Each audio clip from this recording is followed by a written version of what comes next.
Let me ask you a question. Which team in NBA history has the most consecutive appearances in the conference finals? If you guessed the Boston Celtics, you were right. From 1957 to 1969, they had 13 straight appearances in the conference finals. That's the longest streak in history. Coming in second are the Los Angeles Lakers with 8 straight appearances from 1982 to 1989. And then, coming in third, well, tied for the third longest streak with 3 other teams, it's the Detroit Pistons, from 2003 to 2008. However, unlike the Celtics or Lakers, this Pistons team was not a dynasty. They only won a single championship in that time frame, though it was quite the illustrious title run, one of the greatest underdog stories in NBA history. However, why exactly were they not able to repeat? They were quite dominant for a long time, so what held them back in the years following 2004?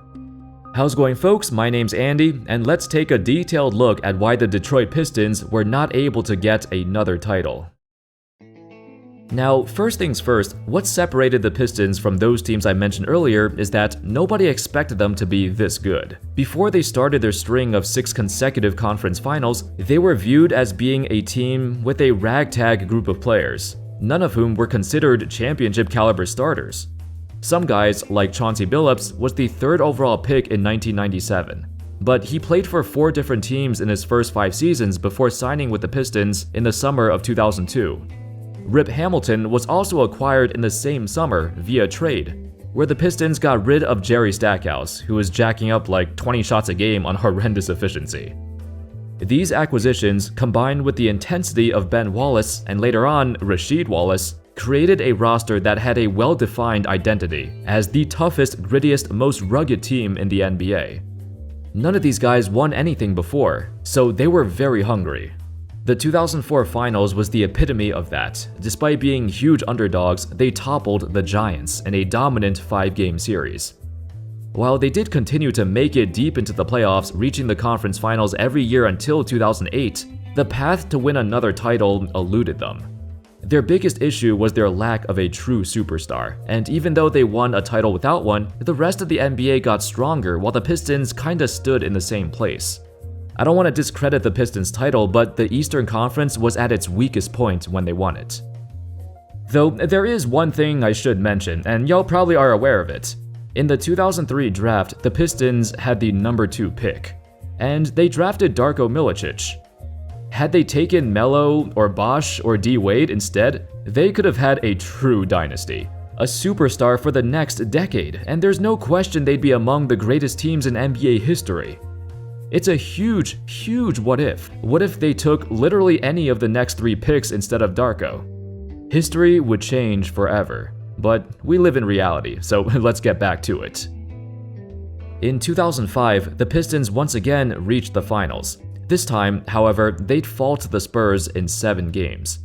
This series matched up 2 defensive titans, 2 of the best defensive teams in the NBA. But unlike the Pistons, the Spurs had a competent offense. That season, they had the 8th best offense in the NBA, while the Pistons were 17th, and the difference maker in this series was Manu Ginobili.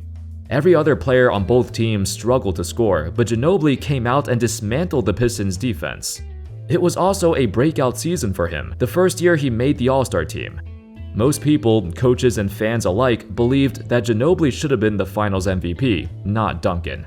His teammate Fabrizio Oberto stated, "Every time we were in trouble, we just threw the ball to Manu at the top of the court. That was our solution." Mike Budenholzer, who was a former Spurs assistant coach, said he should have been the MVP of that series, with R.C. Buford adding on, at least co-MVP with Timmy.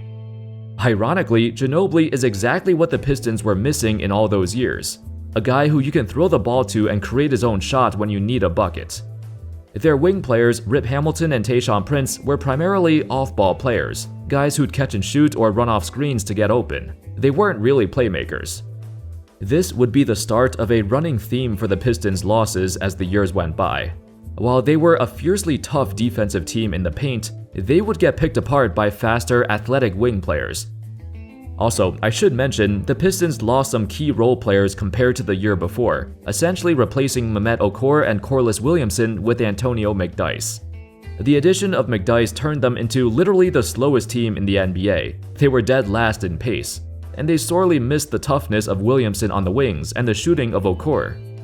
Now, they weren't huge factors in their championship run, but they played key roles that were important depending on the matchup.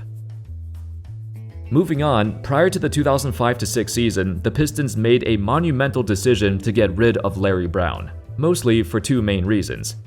They weren't happy with him talking to other teams, and because they needed a change of playstyle to lift their offense out of the shadow realm. So they bought out the remainder of his contract and signed Flip Saunders to be their new head coach. There were initially questions if, is getting rid of the coach that led them to a title and back-to-back finals a good idea? We all know Larry Brown's a legendary coach. However, almost immediately, we realized it was worth it. The Pistons had their best season of this era. In fact, they recorded their best record in franchise history, winning 64 games. For once, they were not the underdogs anymore. They were the favorites to win the championship. This was the only year they were favorites. The biggest change was their revamped offense. Previously in 04 and 05, they were near the bottom in three-point attempts per game, only taking around 12 as a team. However, in the 05-06 season under Flip Saunders, they attempted nearly 18 threes per game. Now, that doesn't seem like much compared to the modern era where everyone takes so many threes now, but back then, 18 threes a game was a lot. As a team, they became top 10 in three-point attempts per game now. Not just that, but the Pistons shifted away from ISOs and started running more pick and rolls. Back in the mid-2000s, running isolation plays was quite common, so this was a change of style that they desperately needed. It led to more ball movement too. Billups never averaged more than 6 assists per game until this season, where he averaged a career-high 8.6 assists. As a result, the Pistons went from having the 17th best offense to 4th, an incredible improvement. The 2005-06 season was phenomenal in more ways than one. The Pistons even had 4 players in the All-Star game, tied for the most All-Stars from a single team in any NBA season. However, despite being favorites to win the title for the first time of this era, they faltered. Against the Miami Heat in the conference finals, their defense, once again, got picked apart by an elite wing player. This time, it was Dwayne Wade, who shot a whopping 62% from the field against the Pistons.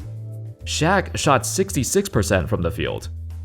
The Pistons' offense came to a standstill. In the 6-game series, they only managed to score over 90 points twice.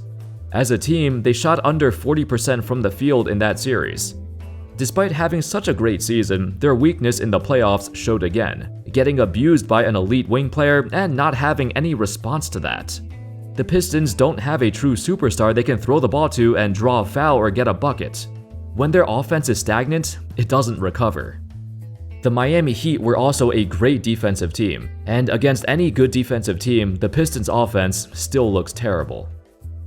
Fast forward a year later to the 2007 playoffs.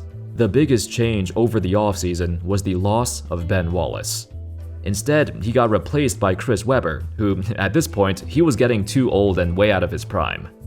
Throughout the season, they were still a good defensive team, top 7 in the league, but you can tell, without Big Ben, this was a different team. That tenacity was sorely missing, and nobody was scared of driving into the paint against the Pistons anymore, especially not LeBron James. Around this time, the Eastern Conference saw a major shift in power. As the young guys from the recent draft classes rose into superstardom, these young athletic superstars were taking over the NBA, while the old guard of the Pistons withered away. Perhaps the 2007 playoffs represented this transition in the clearest way possible.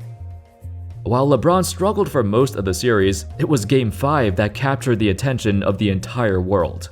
LeBron dropped a staggering 48 points, including the last 25 points of the game. It was Jordan-esque, one of the greatest performances in the history of basketball. And still, even to this day, in my opinion, it's still the best game of his career. It was a demoralizing defeat, and the Pistons would lose in Game 6 as well. This loss was symbolic of a changing of the guard, the beginning of a new era. But not yet. While they were expected to drop off, the Pistons once again made the conference finals a year later, in 2008. While this season was all about the Boston Celtics and their new Big Three, the Pistons quietly won 59 games. However, at this point, they were outmatched by the more talented Celtics, and with very few roster changes over the years, the Pistons became more and more predictable. This team was also a bit different than the past iterations.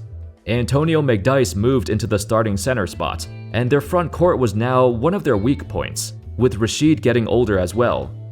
Kevin Garnett feasted on them, as he had his best series in the playoffs. This loss in 2008 marked the final end to this era. In the following year, the Pistons organization realized their time was up. They were getting older, and they could no longer compete with all the new talent in the East. So they traded away Billups, and a year later, they blew up the entire team. It started a drought of 6 consecutive seasons where they missed the playoffs. So at the end of the day, despite winning just one title, this era in Detroit was as close to a dynasty as you could get. It's very rare to see a championship team keep the same core for so long, but the Pistons did it, for better or worse. Their main issues, as I mentioned earlier, were never resolved. Their lack of a true ball creator and their weak defense on the wings hurt them a lot. However, even with those weaknesses, they still managed to be dominant enough on defense to win a title. That year, everything came together. They had the best chemistry and best teamwork in the NBA, while the Lakers had all the talent but none of the chemistry. I do think they won at the right moment, at a time when the East was at its weakest point. However, it's a much different one-and-done title compared to the 2011 Mavs, which I made a video about before. This Pistons team was dominant for so much longer, and if a couple things fell into the right place, they could have won multiple titles. Anyway, that's all folks. Let me know your thoughts on this era of the Detroit Pistons. Do you think this team doesn't get enough credit for what they did? When you think of the 2000s, you don't really think of them as a team that defined that era. You think of the Lakers and Spurs, I guess. But they deserve just as much recognition for changing the NBA landscape. Thank you all so much for watching. I hope y'all enjoyed the video, and of course, as always, I'll see you next time. Peace.